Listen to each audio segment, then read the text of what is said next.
For those of you who didn't see my last video, we have decided to rent somewhere for this winter instead of staying on our off-grid property. With that decision has come a whole new winter budget that I want to share with you guys, like going over how much we're paying to rent somewhere versus staying on our off-grid property. We had been living there since March. So from March until, we just moved in here yesterday. So the middle of October, we have been living completely off-grid on our property with zero housing payments. So we have saved a lot of money in doing that. We have had no electric bill, no water bill. Our goal for the property is to put in a well, have solar, and to build a house eventually, but right now we just haven't done that yet. We're gonna be doing it completely debt-free and doing a lot of the work on our own. We have been happy staying there just in our RV on the property, doing all the homestead things, the garden, learning our property, just learning how to start a homestead, and soon we will be learning how to build a house. But this winter it is going to be cold, and we have made the decision to not stay off-grid living in our camper because we have a family and you can't go outside as much in the winter, and just having some amenities, including just central heat and air, a washer and dryer, electricity, running water, refrigerator, freezer, dishwasher, like all of those things will be nice for us to have over the winter. So I wanted to share with you exactly how much we're paying, what our winter budget is going to look like. Now, for most of the year, because we are so frugal, because of the lifestyle that we have decided to live, we have been living on about $850 a month for everything. That includes, zero housing cost, food, transportation, going to the laundromat, pet food, like all of those things. We have been able to only spend about $850 a month. So we have saved a lot of money living that way. And so now we are going to be spending a little bit more money in the upcoming months for rent.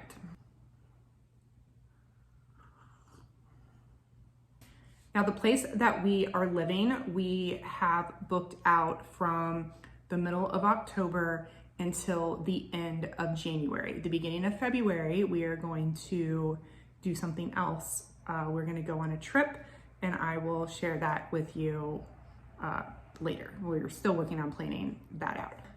We are staying in a rental that includes all of our furnishings, all of our electricity, our water, trash pickup, all of our kitchen appliances. I have a crock pot, I have dishes. We didn't have to purchase anything to move in here. Towels, beds, linens, all of those things are included in our rental fee, as well as internet and streaming services.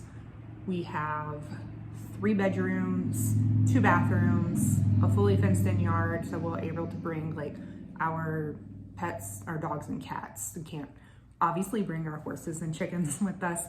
We are very close to our property, so we will be able to go to our property every day and take care of our animals. We are also in town, so we are able to walk to our grocery store, walk to the library, walk to a park. I did a whole video explaining more of what led to the decision to stay here, but just to sum it up, like, it's cold during the winter. It's a lot of work to,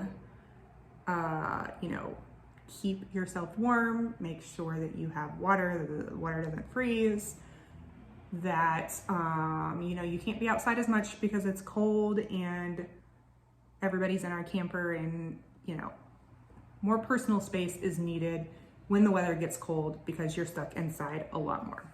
So I'm gonna flip the camera over and show you my current budget for October. I'm halfway through October now, so I kind of show you what October looked like. For the first half of the month, we were in our camper, and then now the second half, we're going to be renting this place at a prorated fee. And then starting in November, we will be having our winter budget, our full-on winter budget, which is going to be November, December, January, February, things are gonna change up, and then we'll probably go back to the property in March, depending on the weather. We'll play it by ear. We moved onto the property in March of last year, and it was cold in the beginning, but it warmed up pretty quickly. It wasn't like that big of a deal. We don't mind to be in the cold some. We just need that hope of spring is coming and we're not completely stuck inside in our little camper all the time. The impending winter was becoming a little bit overwhelming. So we are very, very happy to be in this house with all of these amenities and appreciate them very, very much, and we'll be enjoying them. And have also learned what we want in our future house when we build it, what is important to us and what is maybe not so important to us. So anyway, I'm gonna flip the camera over. So this is my Clever Fox budget planner that I talk about in all of my budgeting videos. I love this planner. This is our October budget and like my calendar, all the bills that I have due, goals for this month, finish our winter stock up, find housing, move, which we have done that at this point, and groceries were $60 a week. And then like my to-do list, this is mostly homestead stuff. 3 bills that I have is life insurance, car insurance, and now our house. The prorated fee for this month was $750. And then we are saving money for our February trip. Just, I don't know how much I'm saving for that. So this is the detailed breakdown of the monthly budget for October. Our housing expenses on the rental is $750, and I've already paid that. Our food budget, I have just budgeted $60 a week this month for our entire family, plus $150 to stock up on some winter essentials. My goal is to have 3 months of food and supplies to get us through this winter, just in case. You never know what's going to happen. I did a video on that. I'll link up top and then down below.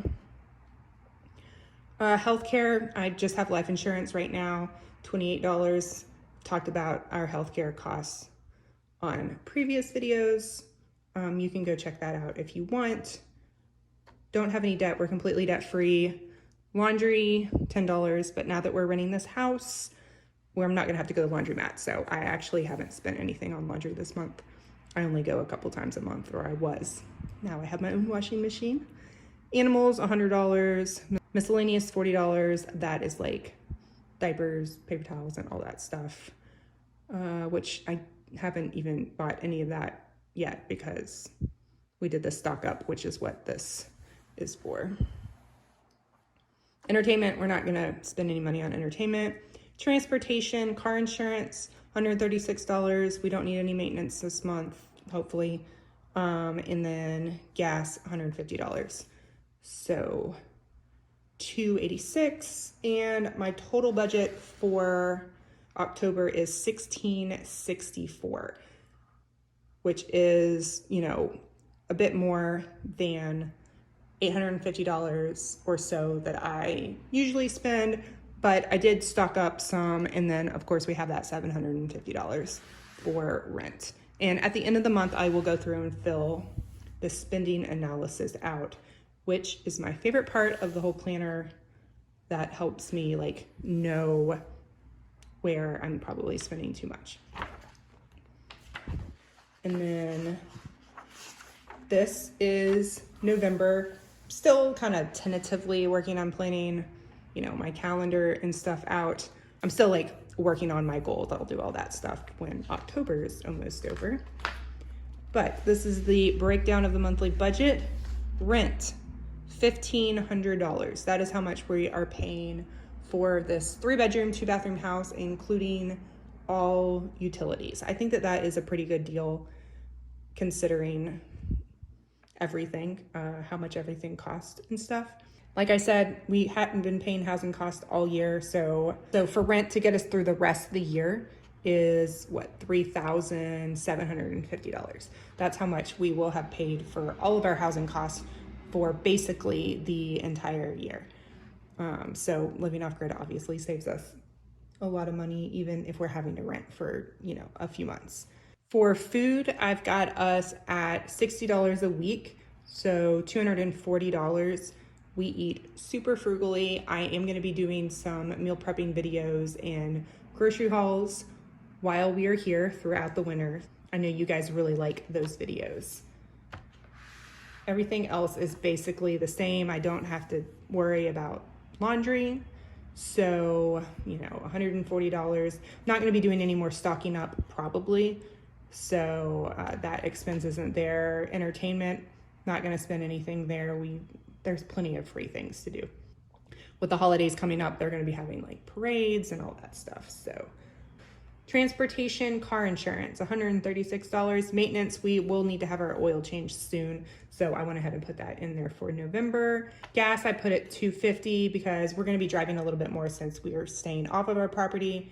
We're going to be going to our property basically every day. It's not very far, but we are going to be using our vehicle a little bit more to drive to our property and to our house back and forth. So $446 for transportation, which brings our total down to $2,354. That is going to be our basic monthly budget for this winter, with rent that we are choosing to pay to make our lives a little bit easier.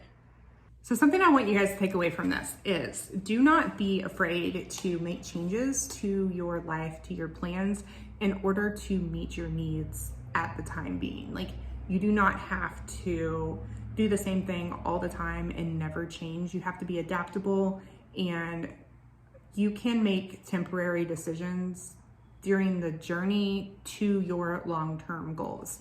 Yes, it would save us money to stay on our property through the winter and to live off grid and all of those things.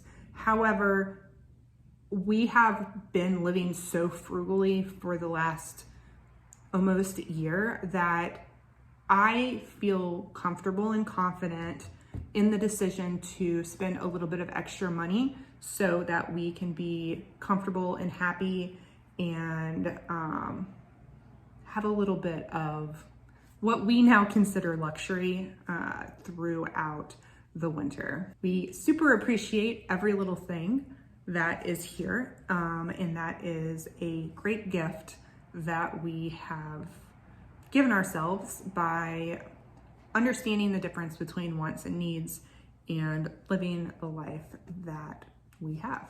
There are pros and cons to every single decision that you make, every single life that you live. Like, I know that the way that we live is not what is ideal for everyone. Not everyone would want to make those choices, but it works out great for us, and it's something that we want to do. There are a lot of people who continue to live off grid through the winter in campers and RVs.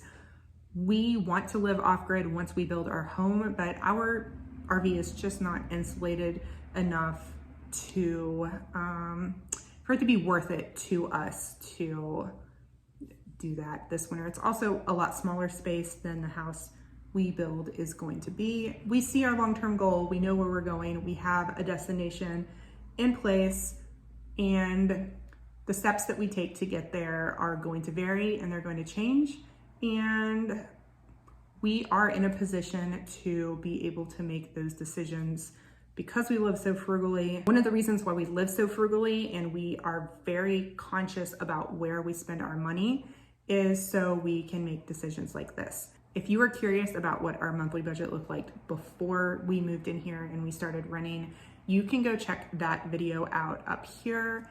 And as always, thank you guys so much for watching, and I will talk to you next time.